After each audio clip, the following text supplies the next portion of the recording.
اللہ اللہ اللہ نحمده ونصلي على رسوله الكريم اما بعد فاعوذ بالله من الشيطان الرجيم بسم الله الرحمن الرحيم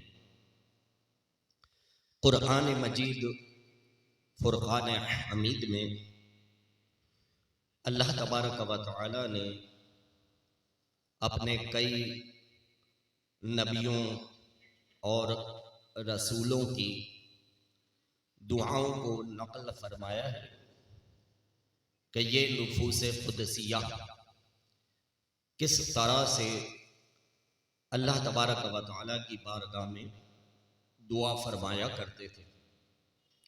ان میں جناب آدم علیہ السلام کی دعا کا بھی ذکر ہے، حضرت ابراہیم علیہ السلام کی دعا کا بھی ذکر ہے، حضرت زکریا علیہ السلام کی دعا کا بھی ذکر ہے۔ کئی انبیاء اور رسول علیہ السلام کی دعائیں رب کریم نے قرآن پاک میں نقل فرمائی ہیں، اور انہی میں صاحب قرآن ہمارے اور آپ کے پیارے آقا نبی آخر الزمان صلی اللہ تعالی علیہ وآلہ وسلم کی ایک دعا کا بھی اللہ تبارک و تعالی نے قرآن پاک میں ذکر فرمایا ہے۔ سب سے پہلی بات تو یہ کہ حضور نبی کریم صلی اللہ تعالی علیہ وآلہ وسلم کی مبارک زندگی کو اگر ہم دیکھیں تو حضور نبی کریم صلی اللہ تعالی علیہ وآلہ وسلم بہت کثرت کے ساتھ دعائیں فرمایا کرتے تھے۔ یعنی کہ اگر آپ مطالعہ کریں تو پتہ یہ چلے گا کہ سونے سے پہلے کی دعا، جاگنے کے بعد کی دعا، گھر سے باہر نکلتے وقت کی دعا، گھر میں داخل ہوتے وقت کی دعا، کھانا کھانے سے پہلے کی دعا، کھانا کھانے کے بعد کی دعا، یعنی بہت ہی زیادہ کثرت کے ساتھ ہمارے پیارے آقا صلی اللہ تعالی علیہ وآلہ وسلم دعائیں فرمایا کرتے تھے۔ اب مثال کے طور پر ہم وضو کرتے ہیں تو وضو کرنے سے پہلے ایک دعا منقول ہے، بسم اللہ والحمد للہ اتوضا۔ تو یہ وضو کرنے سے پہلے کی ایک دعا ہے، اور اس کی فضیلت میں علماء کرام لکھتے ہیں کہ جو وضو کرنے سے پہلے یہ پڑھ لیتا ہے بسم اللہ والحمد للہ اتوضا، تو جب تک اس کا وضو قائم رہتا ہے مسلسل فرشتے اس کے لیے نیکیاں لکھتے رہتے ہیں۔ تو بالکل سمجھ لیں کہ مفت کی نیکیاں ہیں کہ جو بندہ ان کو حاصل کر سکتا ہے۔ تو بہت ہی آسان ہے، بسم اللہ والحمد للہ، اس کے معنی یہ ہوئے کہ اللہ کے نام سے شروع اور سب تعریفیں اس کے لیے ہیں۔ اتوضا، میں وضو کرتا ہوں، تو یہ وضو سے پہلے جو ہے یہ پڑھ لینا چاہیے۔ اچھا، اب صرف یہی نہیں ہے بلکہ پیارے آقا صلی اللہ علیہ وآلہ وسلم کی سیرت کا مطالعہ کریں تو جب آپ دونوں ہاتھ دھوتے تھے تو دونوں ہاتھ دھونے کی دعا، کلی کرتے تھے تو کلی کرنے کی دعا، ناک میں پانی ڈالتے تھے تو ناک میں پانی ڈالنے کی دعا، چہرہ دھوتے تھے تو چہرہ دھونے کی دعا، سیدھا ہاتھ دھوتے تھے تو سیدھا ہاتھ دھونے کی دعا، الٹا ہاتھ دھوتے تھے تو الٹا ہاتھ دھونے کی دعا، مسح کرتے تھے تو مسح کرنے کی دعا، جب پاؤں دھوتے تھے تو سیدھا پاؤں دھونے کی دعا الگ ہے اور بایاں پاؤں دھونے کی دعا الگ ہے، اور جب وضو کر لیتے تھے تو وضو کرنے کے بعد کی دعا۔ غور کیجئے کہ ہمارے آقا صلی اللہ علیہ وآلہ وسلم کتنی کثرت کے ساتھ جو ہے وہ اللہ تبارک و تعالی کی بارگاہ میں دعا فرمایا کرتے تھے، اور اللہ تبارک و تعالی کی بارگاہ میں دعا کرنا یہ دراصل اللہ تعالیٰ کی محبت کی دلیل ہے کہ بندہ اپنے دل میں اس بات کا یقین رکھتا ہے کہ وہی تو ہے جو میری بگڑیاں بنائے گا، وہی تو ہے جو میری پریشانیاں دور فرمائے گا، وہی تو ہے جو مجھ سے تکلیفوں کو دور فرمائے گا، لہذا اسی لیے بندہ کثرت کے ساتھ اللہ تعالیٰ کی بارگاہ میں دعائیں کرتا ہے۔ تو نبی کریم صلی اللہ تعالیٰ علیہ وسلم کی سیرت کو تو دیکھیں کہ آپ نے بہت کثرت کے ساتھ جو ہے وہ دعائیں فرمائی ہیں، جو کہ ہمیں احادیث کی کتابوں میں ملتی ہیں، لیکن ان ساری دعاؤں میں سے ایک دعا ایسی ہے کہ جس کو اللہ تعالیٰ نے منتخب فرما لیا اور اس کا قرآن میں ذکر فرمایا، تو وہ کیسی عظیم دعا ہوگی۔ بات آ رہی ہے سمجھ میں؟ رب کریم ارشاد فرماتا ہے وَمِنْهُمْ مَنْ، اور ان میں سے کوئی وہ ہے یقول، جو اس طرح سے دعا کرتا ہے ربنا آتنا فی الدنیا حسنۃ وفی الآخرۃ حسنۃ وقنا عذاب النار، اے ہمارے رب ہمیں دنیا میں بھی بھلائی عطا فرما، ہمیں آخرت میں بھی بھلائی عطا فرما، اور آگ کے عذاب سے ہم کو نجات عطا فرما۔ سبحان اللہ۔ غور فرمائیے کہ یہ ہمارے پیارے آقا صلی اللہ علیہ وآلہ وسلم کی ان تمام بے شمار دعاؤں میں سے وہ منتخب دعا ہے کہ جو اللہ تعالیٰ نے چن لی، اور اس دعا کا قرآن پاک میں ذکر فرمایا۔ تو پھر یہ دعا کتنی عظیم الشان دعا ہوگی۔ تو حضور نبی کریم صلی اللہ تعالیٰ علیہ وسلم کی مبارک زندگی کی دعاؤں کی یہ بڑی جامع اور بڑی ہی کامل اور اکمل دعا ہے کہ بندے کو چاہیے کہ کثرت کے ساتھ اس دعا کو پڑھا کرے، کہ یہ ہمارے پیارے آقا صلی اللہ تعالیٰ علیہ وسلم کی وہ دعا ہے کہ جس کو اللہ تعالیٰ نے قرآن پاک میں ذکر فرمایا ہے۔ اب اس دعا کے اندر جو ہے پیارے آقا صلی اللہ تعالیٰ علیہ وسلم نے اللہ تبارک و تعالیٰ کی بارگاہ میں دو چیزوں کی طلب فرمائی اور ایک چیز سے بچنے کی دعا مانگی۔ دو چیزیں جو آپ نے طلب فرمائی ہیں وہ یہ طلب فرمائی ہے کہ اے اللہ مجھے دنیا میں بھی بھلائی عطا فرما اور آخرت میں بھی بھلائی عطا فرما، اور جس چیز سے بچنے کی دعا مانگی وہ آگ کا عذاب ہے۔ اب آگ کا عذاب قبر میں بھی ہوتا ہے اور آگ کا عذاب جہنم میں بھی ہے۔ تو علماء کرام فرماتے ہیں کہ اس نے ان دونوں جگہوں کو محیط کر لیا ہے کہ قبر کے عذاب کو بھی ہم سے دور فرما اور جہنم کے عذاب کو بھی ہم سے دور فرما۔ اسی کے ضمن میں ایک صحابی رضی اللہ تعالی عنہ حضرت سیدنا عبداللہ ابن عمرو بن العاص رضی اللہ تعالی عنہ کا بڑا جامع قول ہم کو ملتا ہے کہ جو اس دعا کی گویا کہ ہمیں تشریح کر کے جو ہے وہ بتاتا ہے کہ اس دعا کی تشریح کیا ہے۔ تو آپ رضی اللہ تعالیٰ عنہ فرماتے ہیں کہ بندے کی 5 عادتیں ایسی ہیں کہ اگر وہ انہیں اختیار کر لے تو دنیا اور آخرت میں سعادت مند ہو جائے، یعنی اس کی دنیا بھی سنور جائے اور اس کی آخرت بھی سنور جائے۔ تو آپ فرماتے ہیں وہ 5 عادتیں جو ہیں وہ ایسی ہیں۔ تو ہر مسلمان کو چاہیے کہ ان 5 باتوں کو ہمیشہ مد نظر رکھے تاکہ ہماری دنیا بھی اچھی ہو جائے اور ہماری آخرت بھی اچھی ہو جائے۔ تو آپ فرماتے ہیں کہ پہلی بات تو یہ ہے، پہلی عادت کہ وقتاً فوقتاً یہ پڑھتا رہے لا الہ الا اللہ محمد الرسول اللہ صلی اللہ تعالی علیہ وآلہ وسلم، یعنی کلمہ طیبہ کثرت کے ساتھ پڑھتا رہے۔ ایک مرتبہ نبی کریم صلی اللہ تعالی علیہ وآلہ وسلم نے صحابہ کرام علیہ رضوان کو مخاطب کر کے ارشاد فرمایا کہ اے میرے صحابہ، اپنے ایمانوں کو تازہ کیا کرو۔ تو صحابہ کرام علیہ رضوان عرض کرتے ہیں کہ یا رسول اللہ صلی اللہ علیہ وسلم ایمان کیسے تازہ ہوتا ہے؟ تو آپ صلی اللہ تعالیٰ علیہ وسلم ارشاد فرماتے ہیں کلمہ طیبہ کثرت کے ساتھ پڑھا کرو کہ اس کلمے کے پڑھنے کی برکت سے ایمان تازہ ہو جاتا ہے۔ اور ایک مرتبہ کلمہ پڑھنا، اللہ اکبر، اس کا اجر و ثواب کتنا ہے؟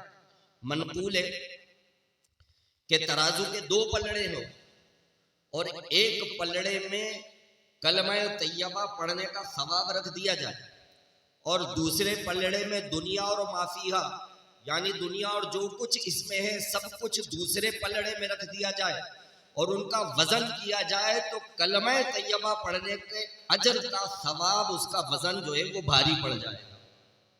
تو غور کیجئے کہ جو کثرت کے ساتھ کلمہ طیبہ پڑھا کرے تو وہ اپنے لیے آخرت کا کتنا زبردست سرمایہ جمع کر لیتا ہے۔ پھر فرماتے ہیں کہ دوسری عادت ایسی ہے کہ اس کے بارے میں فرماتے ہیں دوسری عادت کے بارے میں کہ جب بندہ کسی مصیبت میں مبتلا ہو تو پڑھے انا للہ و انا الیہ راجعون۔ جب کسی بھی مصیبت میں تکلیف میں پریشانی میں ہو تو یہ پڑھے انا للہ و انا الیہ راجعون۔ اس پڑھے کی برکت سے اللہ تعالیٰ اس کو صبر عطا فرمائے گا اور جو تکلیف یا پریشانی اس پر طاری ہوئی ہے اللہ تعالیٰ اس کو بہترین نعم البدل بھی عطا فرمائے گا۔ سبحان اللہ۔ اسی کے ضمن میں ایک واقعہ میں عرض کرتا ہوں۔ ام المؤمنین حضرت سیدہ ام سلمہ رضی اللہ تعالی عنہا یہ حضور نبی کریم صلی اللہ تعالی علیہ وسلم کی زوجیت میں آنے سے پہلے کسی دوسرے صحابی رضی اللہ تعالی عنہ کی زوجہ تھی۔ تو آپ اپنا واقعہ جو ہے وہ خود بتاتی ہیں، کہتی ہیں کہ میرا جو پہلا شوہر تھا نا تو وہ مجھ سے بہت محبت کرتا تھا، میرا بڑا خیال رکھتا تھا اور بہت میری جو ہے وہ خدمت کرتا تھا۔ تو میرے دل میں یہ گمان تھا کہ اس دنیا میں میرے شوہر سے اچھا تو کوئی ہو ہی نہیں سکتا، میرا شوہر اس دنیا کا سب سے اچھا شخص ہے، سب سے اچھا آدمی۔ کہتی ہیں کہ میرے شوہر کا انتقال ہو گیا، تو جب میرے شوہر کا انتقال ہوا تو وہ حدیث پاک میرے ذہن میں تھی کہ جب کوئی دکھ ہو، تکلیف ہو، پریشانی ہو تو بندے کو چاہیے کہ یہ پڑھے انا للہ و انا الیہ راجعون۔ تو اس پڑھے کی برکت سے اللہ تعالیٰ اس کو صبر عطا فرماتا ہے اور اس کی برکت سے اللہ تعالیٰ اس کو نعم البدل یعنی اس کا بہترین بدلہ بھی عطا فرماتا ہے۔ تو کہتی ہے یہ میں نے پڑھ لیا، میرے دل کو صبر مل گیا، لیکن میں یہ سوچنے لگی کہ میرے اس شوہر سے اچھا تو آدمی مجھے مل نہیں سکتا، وہ میرا جو پہلا شوہر تھا وہ میرے لیے بہترین انسان تھا، تو اس سے بہتر مجھے کون ملے گا؟ تو حضرت ام سلمہ رضی اللہ تعالی عنہا کہتی ہیں کہ میری عدت پوری ہوئی، جب میری عدت پوری ہو گئی حضور نبی کریم صلی اللہ تعالی علیہ وسلم نے مجھے نکاح کا پیغام بھیجا تو میں نے سجدہ شکر ادا کیا کہ مولا تیرا کلام پر حق ہے، سچ ہے، میرے شوہر کا انتقال ہوا تو تو نے اس سے بہترین بدلہ مجھے سرکار کی صورت میں عطا فرما دیا۔ سرکار نے جو ہے وہ مجھے نکاح کا پیغام دیا، یقیناً یہ تیرے کلام کی برکت ہے۔ تو بندے کو کوئی پریشانی ہو، مصیبت تکلیف پہنچے تو یہ پڑھے انا للہ و انا الیہ راجعون۔ اللہ تعالیٰ اس کے دل کو صبر بھی عطا فرمائے گا اور جو تکلیف پریشانی مصیبت نقصان ہوا ہے رب کریم اس کو اس کا نعم البدل بھی عطا فرمائے گا۔ تیسری بات کہتے ہیں، تیسری بات یہ ہے کہ جب بھی کوئی نعمت ملے تو فوراً پڑھے الحمدللہ یا الحمدللہ رب العالمین۔ تو جب بھی کوئی نعمت ملے تو بندے کو چاہیے کہ اللہ تعالیٰ کا شکر ادا کرے، اس کی بارگاہ میں رجوع کرے۔ تو فرماتے ہیں کہ جب بھی کوئی نعمت ملے تو یہ پڑھے الحمدللہ رب العالمین۔ اس کی برکت کیا ہے سنیے، خود قرآن پاک میں اللہ تبارک و تعالیٰ نے اپنے بندوں سے یہ وعدہ فرما لیا ہے۔ کیا وعدہ فرمایا ہے؟ ارشاد ربانی ہوتا ہے لَإِنْ شَكَرْتُمْ لَأَزِيدَنَّكُمْ، اے لوگو اگر تم میری نعمتوں کا شکر ادا کرو گے تو تم کو مزید نعمتیں عطا فرماؤں گا۔ تو جب بھی بندے کو کوئی نعمت ملے فوراً پڑھے الحمدللہ یا الحمدللہ رب العالمین. تو جو نعمت دی ہے اللہ تعالیٰ نے اس کا شکر بھی ادا ہو جائے گا اور اللہ تعالیٰ کی طرف سے مزید نعمتیں ملنے کی نوید بھی اس کو حاصل ہو جائے گی. چوتھی بات کے بارے میں کہتے ہیں کہ جب بھی کسی جائز کام کا آغاز کرے تو پڑھے بسم اللہ الرحمن الرحیم. کسی بھی نیک اور جائز کام کا آغاز کرے تو بسم اللہ الرحمن الرحیم پڑھے کہ اس کی برکت سے اس کام میں سے اللہ تعالیٰ شیطان کی مداخلت کو دور فرما دے گا، اس کام میں برکت عطا فرمائے گا اور وہ کام اس کے لیے خیر کا باعث بن جائے گا. تو جب بھی کوئی نیک اور جائز کام کرے تو شروع میں ضرور پڑھے بسم اللہ الرحمن الرحیم. اور فرمایا کہ پانچویں بات کے بارے میں فرماتے ہیں کہ جب بھی کوئی گناہ کر بیٹھے تو توبہ میں تاخیر نہ کرے. جب بھی کوئی گناہ کر بیٹھے تو توبہ میں تاخیر نہ کرے، فوراً پڑھے استغفر اللہ ربی من کل ذنب واتوب الیہ. تو جو بندہ توبہ کرتا ہے اللہ تعالیٰ کی بارگاہ میں استغفار کرتا ہے، اللہ تعالیٰ اس کے نامہ اعمال میں سے اس گناہ کو مٹا دیتا ہے. اور توبہ اور استغفار کرنے کی فضیلت کتنی ہے سنیے. حضور نبی کریم صلی اللہ تعالیٰ علیہ وسلم ارشاد فرماتے ہیں کہ جس نے استغفار کو اپنے اوپر لازم کر لیا اللہ تبارک و تعالی اس کی ہر پریشانی کو دور فرمائے گا اور ہر تنگی سے اسے راحت عطا فرمائے گا اور اسے ایسی جگہ سے رزق عطا فرمائے گا جہاں سے اس کا گمان بھی نہیں ہوتا. سبحان اللہ. استغفار پڑھنے کی یہ فضیلت اور برکت ہے. اور پیارے آقا صلی اللہ تعالیٰ علیہ وسلم کتنی کثرت کے ساتھ استغفار فرمایا کرتے تھے، باوجود اس کے کہ آپ معصوم ہیں بلکہ سید المعصومین ہیں. تو اتنا اونچا مرتبہ ہونے کے باوجود پیارے آقا صلی اللہ تعالیٰ علیہ وسلم ارشاد فرماتے ہیں کہ میں خود روزانہ 70 مرتبہ اپنے رب کی بارگاہ میں استغفار کرتا ہوں. غور کیجئے کہ یہ نبی کریم صلی اللہ تعالیٰ علیہ وسلم اپنا عمل بتا رہے ہیں کس کو؟ اپنے امتیوں کو، کہ جو دن رات گناہوں میں پڑے ہوئے. تو جو سید المعصومین ہیں وہ فرما رہے ہیں کہ میں خود اپنے رب کی بارگاہ میں روزانہ 70 مرتبہ استغفار کرتا ہوں. تو ہم کو پھر کتنی کثرت کے ساتھ جو ہے وہ استغفار کرنا چاہیے. تو ان صحابی رضی اللہ تعالیٰ عنہ کہ اس قول میں یہ 5 باتیں جو ہے وہ ہم کو سیکھنے کو ملی کہ آپ فرماتے ہیں کہ ان 5 عادتوں کو اگر کوئی شخص اختیار کر لے تو دنیا اور آخرت میں سعادت مند ہو جائے، یعنی دنیا بھی سنور جائے اور آخرت بھی سنور جائے. یہ وہی دعا ہے کہ جو پیارے آقا صلی اللہ تعالیٰ علیہ وسلم نے اپنے رب کی بارگاہ میں مانگی اور اپنی امت کو سکھایا. ربنا آتنا فی الدنیا حسنۃ وفی الآخرۃ حسنۃ وقنا عذاب النار. اللہ تبارک و تعالیٰ سے دعا ہے کہ ان باتوں پر ہمیں عمل کرنے کی توفیق عطا فرمائے اور اس دعا کو بھی ہمیں کثرت کے ساتھ وقتاً فوقتاً پڑھتے رہنے کی توفیق عطا فرمائے. مسجد کی انتظامیہ کی جانب سے کچھ مجھے جو ہے وہ ہدایات دی گئی کہ آج کل جو ہے بجلی کا بل جو ہے وہ بہت زیادہ آ رہا ہے اور آپ کے گھروں کا دکانوں کا بھی بہت زیادہ آ رہا ہوگا، لیکن جو مسجد کا چندہ ہوتا ہے نا جمعے کا، ظاہر ہے ہماری مسجد کی کوئی دکانیں وغیرہ تو ہیں نہیں، کوئی ایکسٹرا انکم بھی ایسی نہیں ہے کہ جس سے مسجد کے انتظامات کے لیے جو ہے وہ سپورٹ ہو سکے.